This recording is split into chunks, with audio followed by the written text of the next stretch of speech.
As one of the biggest Etsy coaches and influencers in the world, I'm frequently asked the question, is it worth it staying on Etsy anymore? Sure, we've all heard the horror stories of random suspensions, awful seller support, and what feels like a forever tightening leash that prevents sellers from running their businesses the way that they want to run them. And it's to the point where some sellers are even getting mad at me for publishing educational content about Etsy because they say that I'm further supporting Etsy's bad behavior, which obviously isn't true. I don't stand for Etsy.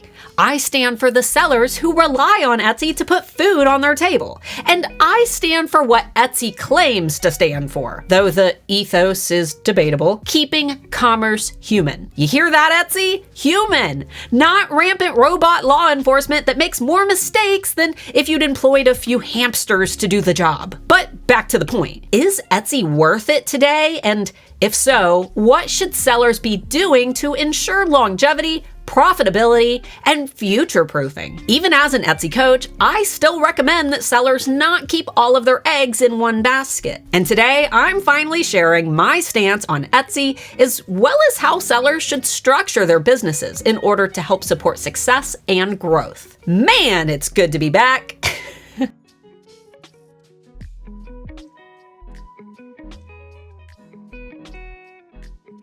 For anyone who may be new here, my name is Starla Moore, founder of the Handmade Alpha Academy for Etsy sellers and manager at urank.com, Etsy's most popular SEO tool. And yeah, it's no secret that Etsy is the reason that I make money. But that's not to say that I agree with everything that they do, hence the multiple aggressive initiatives that I've led in order to fight the current poor structuring and lack of human support staff. So if you're new here, let me catch you up to speed. In April, I gained communication with Etsy's head of customer support, who revealed that much of Etsy's customer service is now automated. Which, if you follow the news, this lines up with Etsy's mass layoff of around 225 employees right before the holiday season last year. And it also lines up with multiple statements from Josh Silverman that show not just his support of AI in the workforce, but his goal to be an industry leader in such initiatives. What is one thing that you feel AI, or pretty confident that AI will not be able to help you with, if anything? To help us with, it's hard to think of anything it can't help us with. It can't there's a lot of things I don't think it now or in the near future will be able to independently do. So what we're left with are staff that aren't entirely knowledgeable about Etsy or their roles and who frequently give sellers incorrect information. See this video up here, but only after you've taken your blood pressure medication because it's spicy. And a bunch of AI enforcement systems that suspend legitimate sellers, automatically deny appeals, and take away from Etsy's core ethos of keeping commerce human. I know, I'm not making a good case for Etsy here, but stick with me. When it comes to a marketplace like Etsy, I like to think of it similar to an in-person craft fair. You own some assets when you set up for a craft fair, like your table, your tent, your items, and any banners or booths. But you don't own the land that you're standing on, nor do you get to make your own rules. When you're selling on rented land, you have to follow the rules of the person who owns that land, no matter how crappy those rules may be or how often the landowner changes them. Don't like the rules? You don't have to sell at that craft fair. Now, obviously, there are several arguments to be had about whether or not Etsy can be held accountable for things like lost income, which, I'll be honest, I'm not a legal expert, and anyone choosing to look further into this path should definitely contact a lawyer. In fact, in 2023, Etsy pushed updates to their arbitration clause that basically states that disputes will be handled privately, not in court, which is likely why all of these talks of a seller class action lawsuit haven't gotten very far. But again, not a legal expert. This is just what I know as someone whose obsessive compulsions orbit around Etsy drama.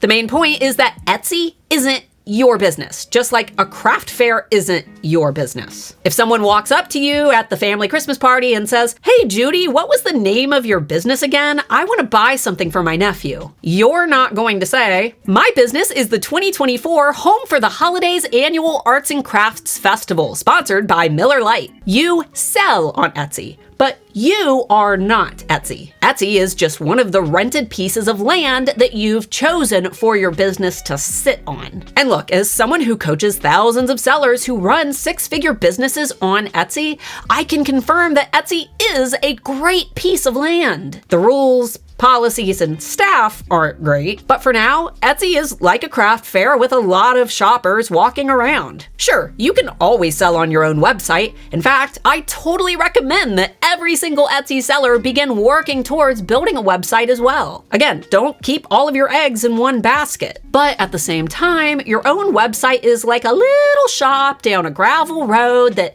only those close to you know how to get to. Unless you pay for advertising like billboards and road signs, of course, which is the real world equivalent of things like Google Ads, hardcore social media marketing, or even things like influencer marketing. Things that take money. Etsy, on the other hand, is like the craft fair that already has people actively shopping. And with good SEO, which you can learn how to master in this free toolbox that I made, you can help target these shoppers that Etsy has already acquired for you. And you can drive a bit of your own traffic through places like social media. McDonald's never would have become the most successful fast food chain in the world if the company had only maintained their single California location. Instead, they had to slowly expand.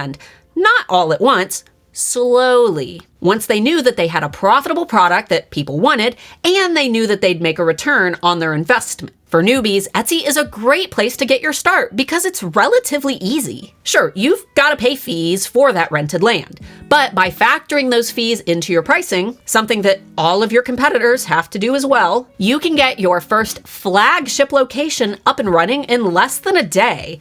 And you can use this initial shop to gain experience, test ideas, and establish your brand. Then, as you grow, I recommend expanding, whether that be to another marketplace like Go Imagine for US sellers, or Folksy for UK sellers, or even Amazon Handmade or TikTok Shop, or start your own website, or do a combination of a few of these ideas once you've grown your business. This is what expansion is, and it's a means to future-proof your business so that if, knock on wood, Etsy were ever to shut down your shop for no reason, you have alternative places to send customers and social media followers. Etsy is just another place in a world where there are a lot of places to sell. Granted, it's the most popular handmade place to sell, but it's just one place. And strategy in business means not relying on just one income source, but multiple. These are your safety nets that can help to catch you if your Etsy lifeline gets cut. But they also mean revenue expansion from different buckets,